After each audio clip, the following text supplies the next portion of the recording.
मेरे प्रिय 8वीं कक्षा के विद्यार्थियों, जैसे कि हमारा संविधान नामक पाठ हम पढ़ रहे हैं सामाजिक एवं राजनीतिक पुस्तक का।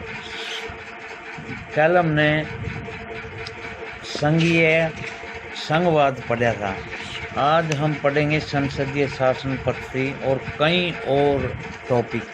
सरकार के सभी सत्रों का प्रतिनिधियों का चुनाव लोग खुद करते हैं। कक्षा 7 की किताब के शुरू में कांता की कहानी दी गई है, जो वोट डालने के लिए कतार में खड़ी है। भारत का संविधान अपने सभी वयस्क नागरिकों को वोट डालने का अधिकार देता है। संविधान सभा के सदस्य जब संविधान की रचना कर रहे थे तो उन्हें लगा कि स्वतंत्रता संग्राम में भारतीय जनता के वयस्क मताधिकार का प्रयोग करने के योग्य बना दिया है। उन्हें विश्वास था कि इससे न केवल लोकतांत्रिक सोच व तौर तरीकों को प्रोत्साहन मिलेगा, बल्कि जाति, वर्ग और मर्द का फर्क पर आधारित ऊंच नीच की बेड़ियों को भी तोड़ा जा सकता है। सार्वभौमिक मताधिकार का मतलब है कि अपने प्रतिनिधियों के चुनाव में देश के सभी लोगों की सीधी भूमिका होती है। इसके अलावा हर व्यक्ति खुद चुनाव भी लड़ सकता है, चाहे उसकी सामाजिक पृष्ठभूमि कैसी भी हो। और ये इसके भी संसद के भी 2 भाग हैं, लोकसभा और राज्यसभा। जवाब ये प्रतिनिधि जनता के प्रति जवाबदेह हैं। लोकतांत्रिक कार्य पद्धति में प्रतिनिधित्व क्यों महत्वपूर्ण है, इसके बारे में आप आगे पढ़ेंगे। शक्तियों का बंटवारा, अगला पॉइंट है हमारा शक्तियों का बंटवारा। संविधान के अनुसार सरकार के 3 अंग हैं: विधायिका, कार्यपालिका, न्यायपालिका। विधायिका में हमारे निर्वाचित प्रतिनिधि होते हैं।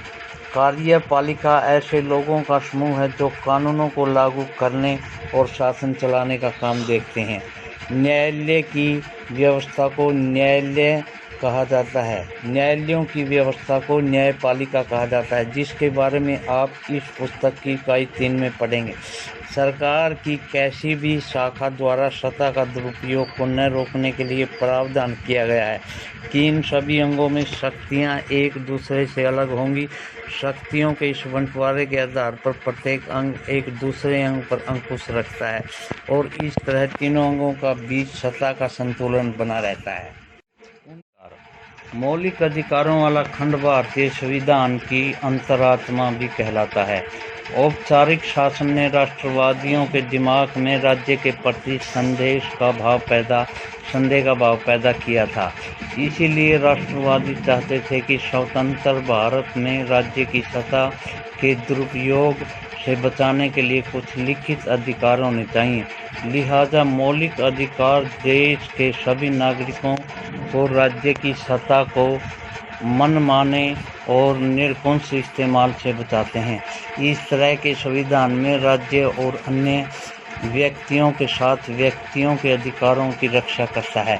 विभिन्न अल्पसंख्यक समुदाय भी चाहते थे कि संविधान में ऐसे अधिकारों को शामिल किया जाए जो इसके समूह की रक्षा कर सकें। परिणाम स्वरूप बहुसंख्यों ने अल्पसंख्यकों के अधिकारों की रक्षा का आश्वासन भी दिया गया है।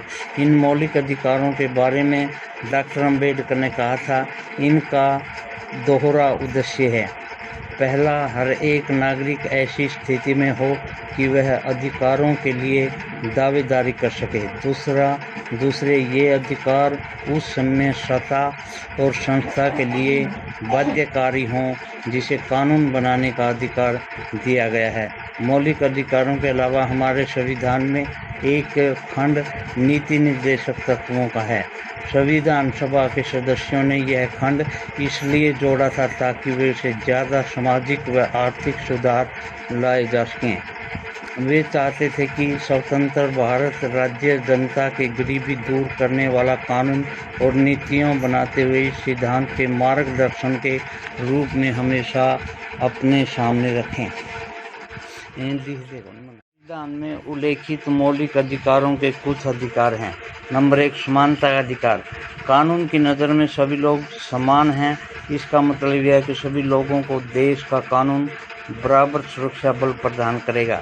इस अधिकार में यह भी कहा गया है कि धर्म, जाति, लिंग के आधार पर किसी भी नागरिक के साथ भेदभाव नहीं किया जा सकता। खेल के मैदान, होटल, दुकान इत्यादि सभी सार्वजनिक स्थानों पर कभी भी बराबर पहुंच का अधिकार होगा। रोजगार के मामले में राज्य किसी के साथ भेदभाव नहीं कर सकती, लेकिन इसके कुछ अपवाद हैं जिनके बारे में इसी आप पढ़ेंगे। नंबर 2, स्वतंत्रता का अधिकार।